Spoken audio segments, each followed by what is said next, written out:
Parents of young singers and teachers of early music lovers, this video was made just for you. Hi, I'm Arabella, and I have been teaching music education for the past half decade and have run a music studio in the Boston area for the past 5 years. Now, if you're an adult singer and you happen upon our video and you're not teaching or supporting a young singer, that's okay. I still think there's some valuable insights here for you because after all, singing is a practice of exploration and making those silly sounds that we made growing up and rediscovering that joy in the name of growth. So I hope there's something here for everyone watching. And if you have questions, feel free to reach out to us. We love to talk about the best way to learn and the growth of all our singers, no matter what age. But today, I specifically wanted to focus on the top 3 questions that I'm asked about nurturing young children's love of learning music. And those top 3 questions are: what age should my child start learning music? What instrument should they learn? Voice, piano, guitar. Why voice? We're a voice studio, so we get asked that a fair bit. And the third question is, how can I support them? Just generally, how can I be an involved guardian or parent? So today I'm going to hop on and answer some of those questions for you and hopefully give you some more to think about throughout your child's journey of vocal learning. Here at Arabella's Voice Studio, we know that nurturing your child's musical talent is a vital part of their learning process.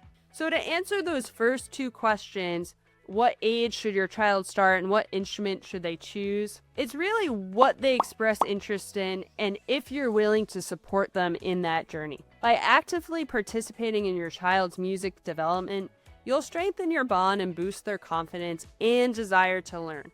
We believe that lessons for kids are a little bit about learning music and a lot about learning to learn, creating that lifelong journey of exploration. Your involvement helps them through the challenges of learning and appreciate the value of hard work and develop a lifelong love of music.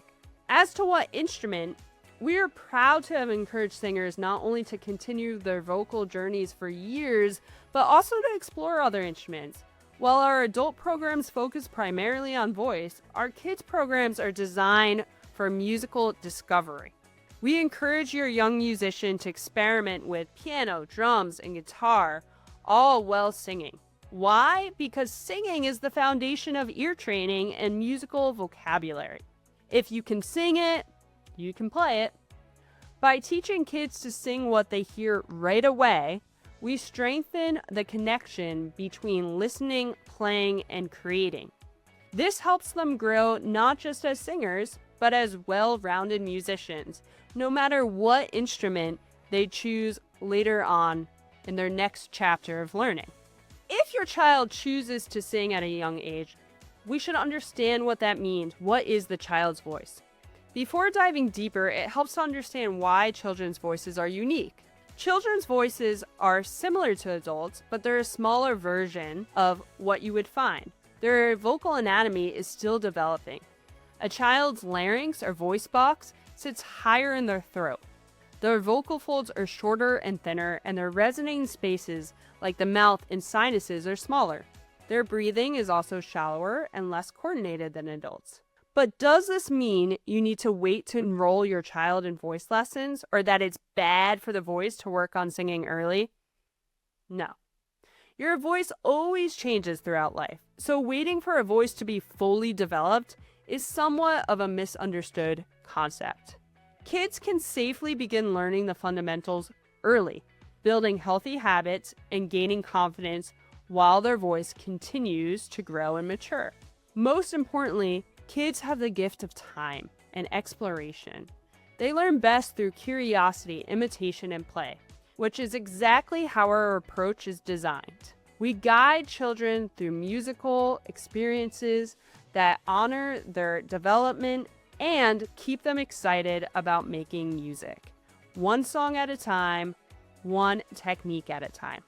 So how can you, as the parent or guardian, support the process?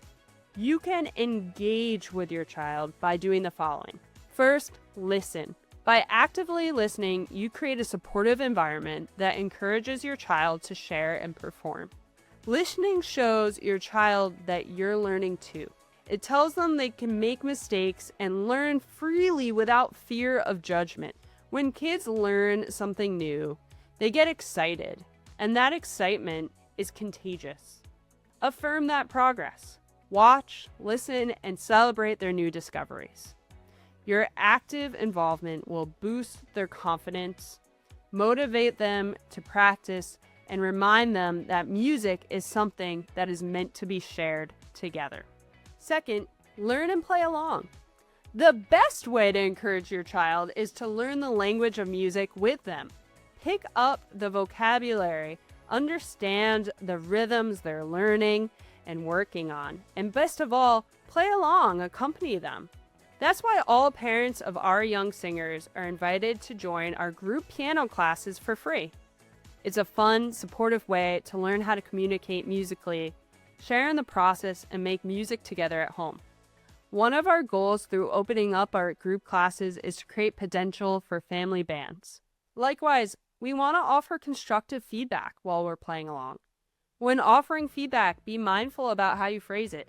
Start with something positive before giving advice. Try saying, "That high run sounds amazing. Have you tried singing it lower in your voice?" You don't have to be a professional musician to be a serious music appreciator. Do a quick YouTube search or ask your child's teacher for tips on musical language. We're always happy to help you learn how to speak your child's musical language and grow right alongside of them. Go with tangents. As your child practices, you might hear them going off on tangents, experimenting, improvising, or just making a noise. That's actually a great thing. These moments of explorations help develop their ear, curiosity, and creativity. Let them play. After all, it's not making music, it's playing music. Let them play, wander, and discover. If tangents take over practice time, you can gently remind them to circle back, but we never discourage curiosity. Finally, we want to work on songs that excite them. Our teachers balance fundamentals with songs your child loves, whether that be pop, Disney, musical theater, or a more classic approach. This balance keeps lessons engaging and joyful, the way music should be. When children connect emotionally to what they're learning, their motivation and progress will soar. And remember, going back to our first thought, children are going to sing whether they're in lessons or not, whether that be happy birthday, whether that be singing along to their favorite Disney movie. So one way you can support them is giving them the knowledge on the best way to do that, the best way they can express themselves in a healthy and supportive environment. So some closing thoughts for you as a parent, guardian, or teacher. It can sometimes feel tricky to know exactly what your role should be in your child's musical journey. Our advice: let them guide you.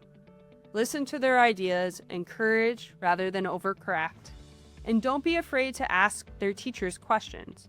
At our studio, we believe that every child deserves to discover their unique voice, and with your support, they will. If you have more questions, feel free to leave them in the comments below, and we'll be happy to answer them in our next blog or video.